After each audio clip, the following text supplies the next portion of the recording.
Қайырлы күн барша ұстаздар. Бізді жалпы адамзат баласын бізді қоршаған бір сферада өмір сүріп жатырмыз. Сол сферада қоршаған табиғат аясы бар. Сол табиғат аясына зер салсаңыз, түрлі түсті реңкке ие. Мен де сол бір күнімді түрлі түстермен байланыстырдым. Басқалар секілді менің де әрбір күнім таңертең басталады. Таңертең үйде жатып, ұйқыдан оянып жатып, осы күні ұйқыдан ояну қаншалықты қиын екенін ойлап, осы бір сәтті мен күлгін түспен толықтырдым.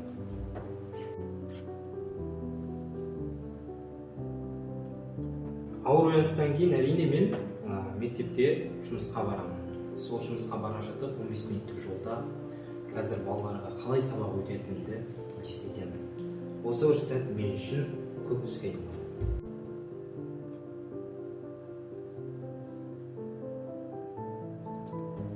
Мектепте жұмыс барысында түскі үзіліске таяған кезде менде қатты бір күш пайда болады.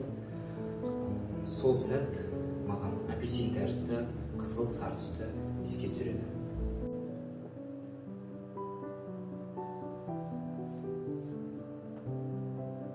Әрине мектептен кейін менде тірі адам секілді, тірі адам тіршілік жасайды дейді.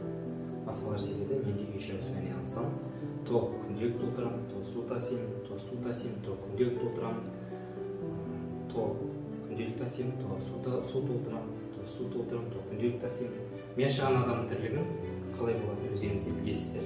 Сондықтан мен бұл сәтті құбылмалы аспан секілді көгілдір түспен боядым.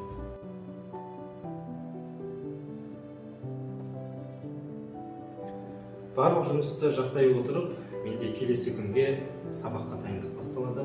Бұл мен үшін ең ауыр кезең. Себебі жұмыстан келесің, үй шаруасымен айналысасың, қайтадан ертеңгі жұмысқа дайындық басталады. Сондықтан бұл сәтте мен қызыл түспен боядым.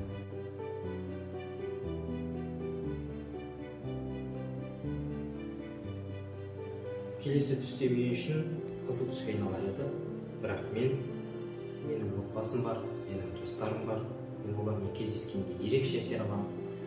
Басқаша аура және келесі күнге деген үлкен қарқын. Сондықтан мен келесі түсім жасы түсім.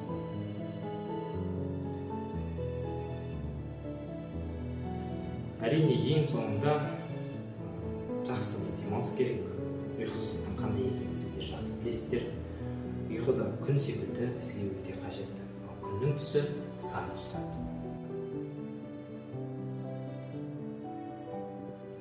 Жалпы біздің өміріміз біздің күнделікті өтіп жатқан күні әрбір күніміз секілді, ал әрбір күніміздің жаңбырлы болып өтуі немесе күндей ашық болуы бұл біздің күнделікті іс-әрекетімізге байланысты екен.